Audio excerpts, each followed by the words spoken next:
Hey guys, welcome back, and today we're going to be checking out what I believe may have started life kind of as a hidden gem in the PRS lineup, but it slowly kind of found a place in more and more guitar players' stable. This is the SE-NF3.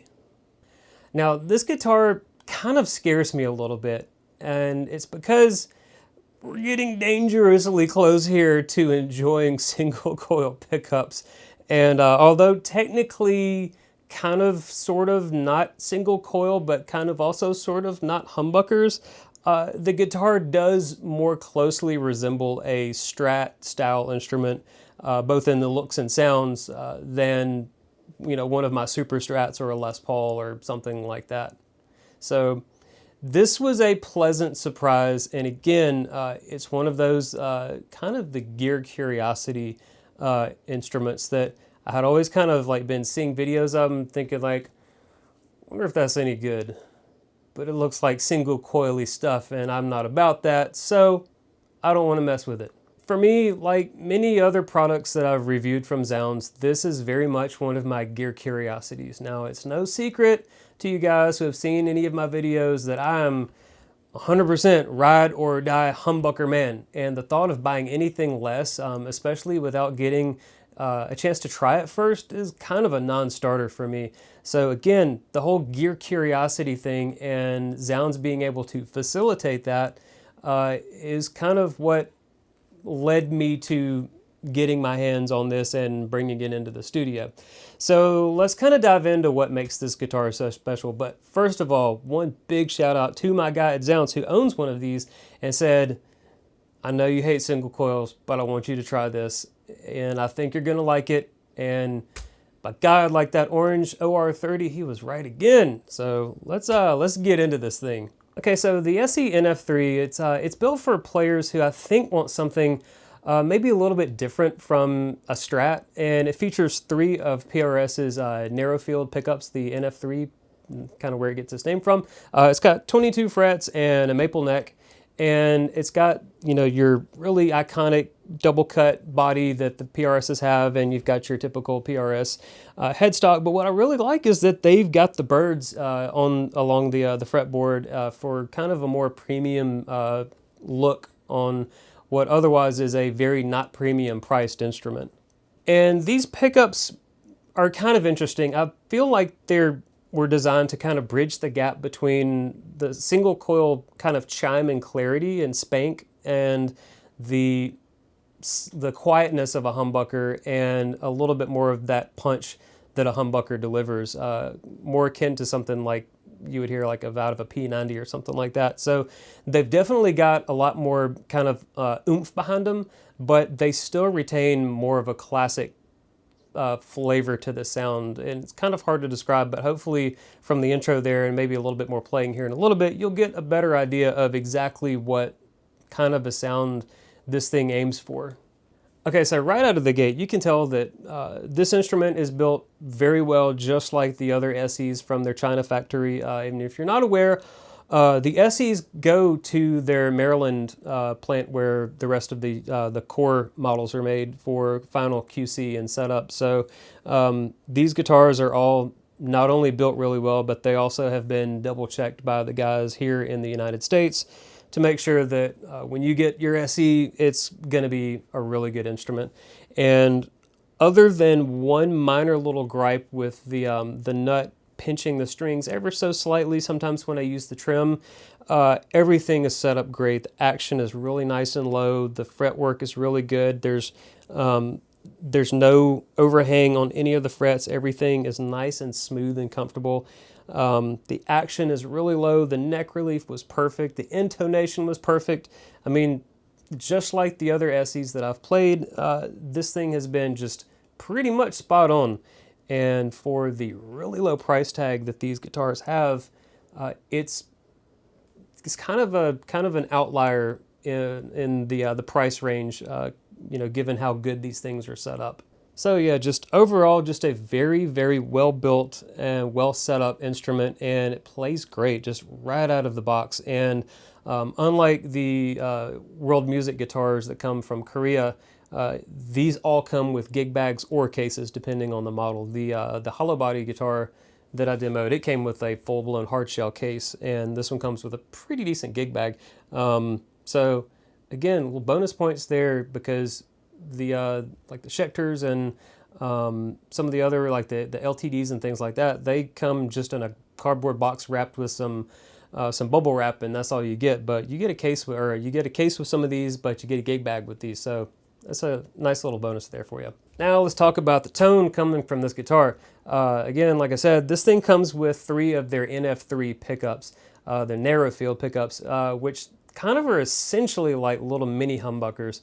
And they deliver kind of like the punch and fullness of a mini humbucker or a P90 while retaining the clarity and the chime that you would typically get from a single coil pickup.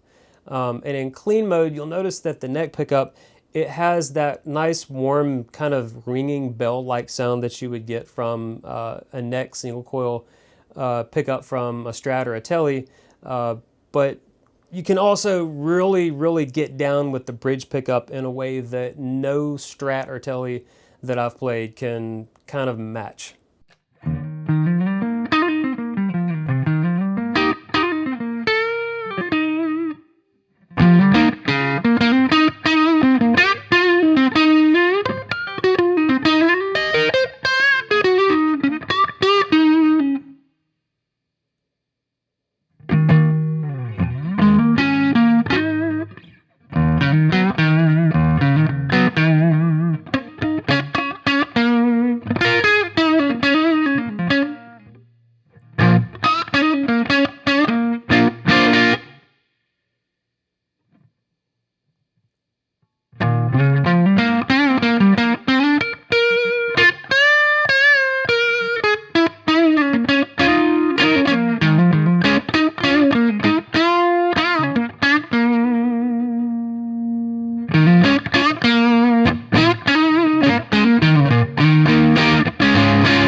what really stands out for me is how well these narrow field pickups kind of handle high gain. They just sort of take whatever you give them, and the reason that I'm using this amp is because I really wanted to showcase what this guitar could do if you really, really, really wanted to push really hard with the gain, just how well it reacted. And at first I started playing this guitar when I first got it. I was playing it through the Jubilee. You know, it sounded really good, but I was like, man, that the bridge pickup just doesn't hit the way that I was hoping it would. And I got to thinking, well, maybe what if I just throw it at a much heavier, higher gain amp? And so I tried it through the Nitro. It was getting there, and it had the punch, but I really wanted to hear what it sounded like with a gob of, like, just a ton of saturation. And so that's where this guy came in. And all three channels, I was like, man, this guitar, it just, the more gain you throw at it, it just sort of works with it and gives back very good, nice, smooth sounds. And it's not loud, or it doesn't really squeal or feedback or have any kind of unpleasant aspects to the sound that you would typically find if you try to throw a lot of gain at single coil pickups. So although this guitar really isn't kind of advertised or pitched as something that you can play really high gain music with, I think that the fact that it can kind of makes it even that much more of sort of like this jack of all trades type instrument. And I think what really makes it work with the high gain stuff is in particular how clean and clear the bridge pickup stays.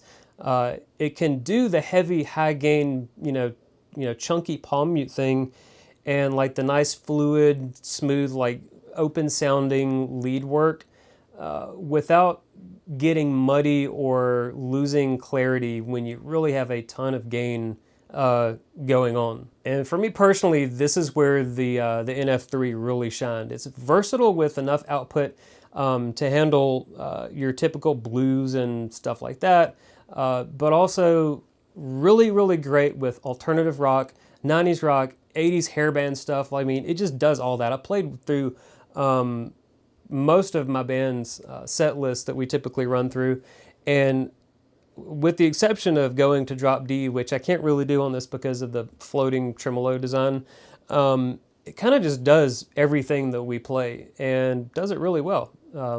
And again, I was very, very pleasantly surprised with how effortless it seemed to just handle the higher gain stuff without sacrificing that clarity and definition that I typically get from my guitars with humbuckers in them. All right, so the controls on the guitar are very straightforward. You've got your typical 5-way pickup selector, you've got your volume, and you've got your tone. And what I do like about this thing is you've got the input jacks down here on the bottom instead of up here on the top of the guitar like a Strat. So again, very familiar design for a lot of players who might be coming from a Strat. And I believe with the, I think it's a 12-inch radius on the fretboard. I could be wrong, but I think it's a 12-inch radius on the fretboard, 25.5-inch scale length. It's a familiar shape and feel to the instrument if you're coming from a Strat. So I think it makes it an easy transition if you're wanting something to maybe go alongside a Strat or something like that. But what I do like about this is that it has a very nice heel joint here that's nice and smooth and rounded off, very comfortable. And you've got this nice deep cutaway here. Let's see if I can get the angle on it right so you can see the light. It's not really working. Everything's backwards. But yeah, it's got this nice, yeah, right there. It's got this nice comfortable cutaway that makes playing up here very, very comfortable. So yeah, very easy guitar to play. And compared to, I could think the only comparable instrument that I have kind of sort of Stratish is the Charvel with the big bulky solid square block neck joint. This thing is just so much nicer up here at the high frets. So yeah, just overall very good upper fret access and a very comfortable heel joint. And again, if you're coming from a Strat, I think that this thing ticks all the right boxes and then some. So I think when it comes to the different types of sounds that you can get out of this, I think the nice, big, sparkling, clean sounds like the chicken picking stuff that you would typically play in the 4th position and the 2nd position here, those all work really well. The big mid-gain full chords, everything's nice and articulate, and while not really lacking in any genre short of like super high gain, like maybe if you're a gent player or death metal, I don't know why you would pick this instrument. It's really not for that, and I don't really think the pickups are quite what you're looking for that. But anything back down from that, I think that these pickups are surprisingly capable. All right, so I think a big question is, who is the NF3 for? Like, what kind of player is this instrument aimed at? Personally, I think if you're a player looking for a guitar that kind of covers a wide range of sounds, if you're in like a pop music cover band and you don't want to switch between instruments, I think that this is a really solid option, and it comes in at a pretty affordable price that I think is perfect for anyone who loves the feel and the look of a traditional Strat, but you maybe want something a little bit different with the PRS aesthetics, maybe better playability, a little bit bigger of a sound, that upper fret comfort and access. I think that these things offer a little bit more punch than the traditional single coils. From cleans to lightly overdriven crunch sounds, more modern heavy rock, alternative rock, grunge, I think this guitar just handles it all really well. And if you're a metal player, well, I thank you for supporting the channel by giving me some viewing time. This is not the guitar for you. I think that the Tremonti and the Mark Holcomb models are probably what you should be looking at. So in conclusion, I think like the other SEs that I've played on and reviewed on the channel, the NF3 is a very well built and well set up instrument, other than the one slight issue that I did have with the strings kind of getting pinched in the nut a little bit when using the tremolo. But my $3,000 Ernie Ball JP6 had the same problem. So I really wouldn't put too much stock in that. There are ways to get around that where we can kind of do a little bit extra filing on the nut, maybe get some nut lubrication on there. There are a couple of little tricks that you can do to get the strings sliding a little bit smoother through the nut. But other than that, everything is really well built, well set up, and just played great, like I said, right out of the box. Getting that final QC there in their PRS factory in Maryland. I think this is just a really versatile guitar, and it's got some unique sounds to it and some unique looks to it that I think sets it apart from more traditional Strat style instruments, and even PRS's on Silver Sky. That's much more of a traditional Strat type of instrument, whereas this is a little bit different, a little bit bigger sounding, and I think also this thing undercuts the pricing of Fender's Mexican lineup, while I think, just in my anecdotal evidence of playing quite a few Mexican Fenders at the guitar stores over the years, offers a better quality instrument than the Mexican Fenders, and better quality than the less expensive Squiers, also based on quite a few Squiers that I've played. So I think that if you're looking for an affordable and reliable workhorse that can really handle kind of a wide range of sounds in the studio and on the stage, I think that the NF3 definitely deserves some consideration if you're shopping for a guitar sort of like this. So at under 700 bucks, I think that these NF3s are very, very good instruments and a very solid alternative to a Strat if that's kind of the guitar that you're shopping for. And pretty frequently I have seen on Zzounds' website the blemish models, which this is actually a blemish model that they sent me for a review. You can get those for, I think, like 560 bucks or something like that. Just crazy low price for the amount of instrument that you get. And even though this was labeled as a blemished instrument, like, there is not anything wrong with this thing. It is flawless as far as I can tell. definitely be on the lookout if you're shopping for one of these. Be on the lookout for the lowered price on the blemished or a demo model or a factory resealed or something along those lines if you really, really want that best deal. I will have an affiliate link for this guitar in the video description, as well as the big old 5153 here and all the other stuff that I use to make these videos happen. All right, guys, well, I appreciate you hanging out with me for this review of the PRS SE NF3. If you enjoyed it, click the subscribe button if you're not subscribed already, so you can stay up to date with all my new videos and new content, feed that algorithm, and get my videos out there for more people to enjoy. And yeah, I will see you guys in the next video. Take care. Bye.